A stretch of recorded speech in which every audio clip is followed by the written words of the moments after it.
Hello friends, मैं विपिन राजपूत आपके साथ। आज की क्लास में सब्जेक्ट पीसीएमबी क्लास 12 का जो यूनिट नंबर 4 है, इसका नाम है यूनिट का इलेक्ट्रिसिटी। तो फ्रेंड्स, इलेक्ट्रिसिटी को हिंदी में कहते हैं विद्युत। तो फ्रेंड्स, के नाम से स्पष्ट हो गया कि हम इस चैप्टर में विद्युत के बारे में पढ़ने वाले हैं।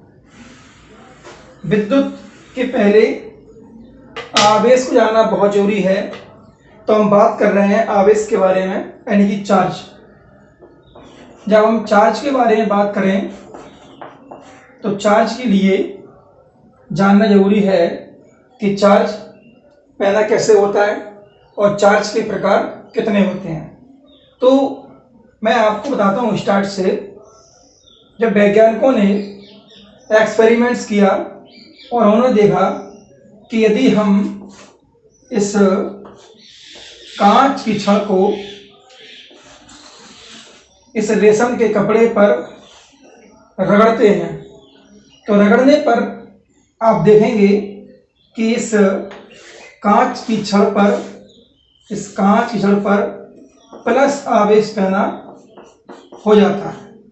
ओके, और इस कांच की छड़ को रेशम के कपड़े पर रगड़ा गया था, इसलिए रेशम के कपड़े पर माइनस आवेश पैदा हो जाता है। तो यहां पर ऐसा क्यों हुआ?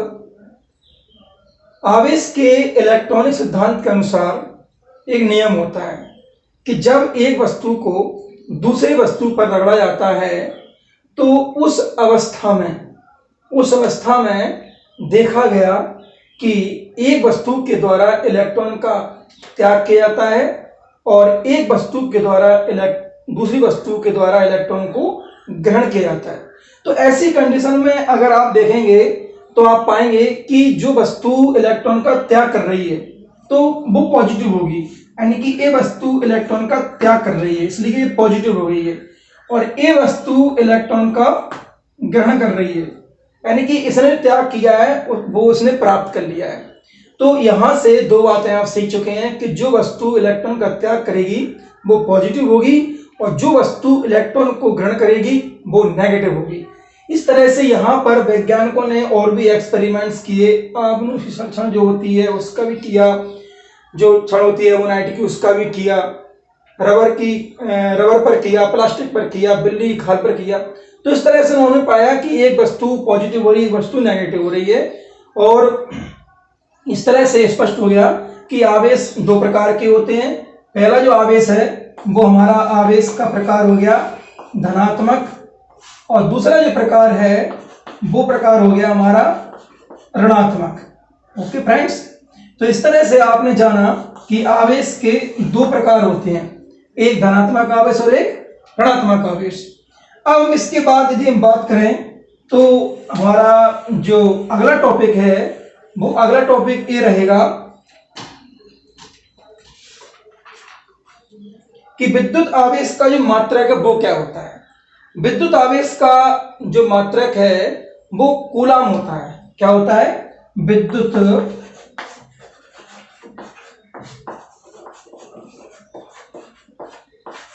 आवेश का SI मात्रक कूलाम होता है। इसे हम कैपिटल C से व्यक्त करते हैं। किससे? इसे हम कैपिटल C से व्यक्त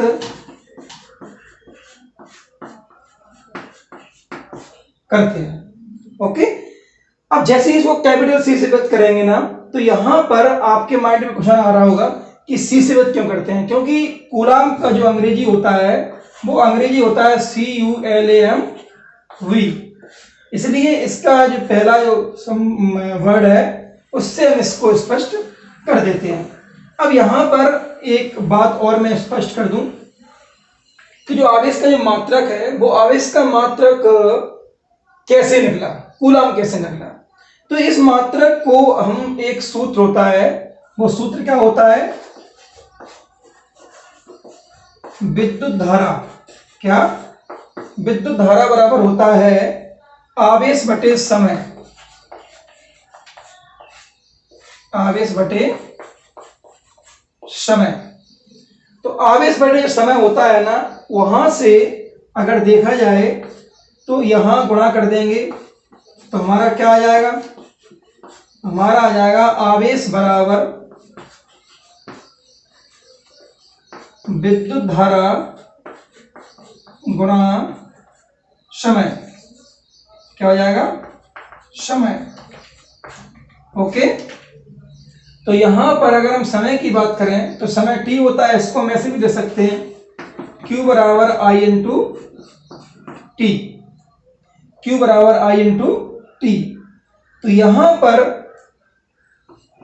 जो आवेश है वो आवेश का मात्रक क्या है, कूलम बराबर धारा। धारा का मात्रक क्या होता है, ये मैंने अलग से इसलिए किया क्योंकि आप सीख लें इसको कि धारा का मात्रक क्या होता है, एम्पियर। और गुणा समय का मात्रक क्या होता है, समय का मात्रक होता है सेकंड। समय का मात्रक क्या होता है, सेकंड। तो यहां हमने 3 बातें सीखी। एक, ये आवेश का मात्रक निकला कैसे। अब जो एम्पियर गुणा सेकंड है ना, इस एम्पियर गुणा सेकंड को देने वाले वैज्ञानिक कूलम थे, इसलिए उन्होंने आवेश का मात्रक कूलम कह दिया। दूसरा, यहां आपने दूसरी बात ये सीखी कि जो विद्युत धारा है, विद्युत धारा का ऐसा ही मात्रक क्या होता है, एम्पियर। ये भी आपके लिए बहुत मोस्ट है। और तीसरा, समय का मात्रक है, वो तो आप जानते ही हैं 11वीं क्लास से, इसका मात्रक सेकंड होता है। ओके फ्रेंड्स, तो अगले वीडियो में आपके लिए अगला टॉपिक लेके आऊंगा। Thank you.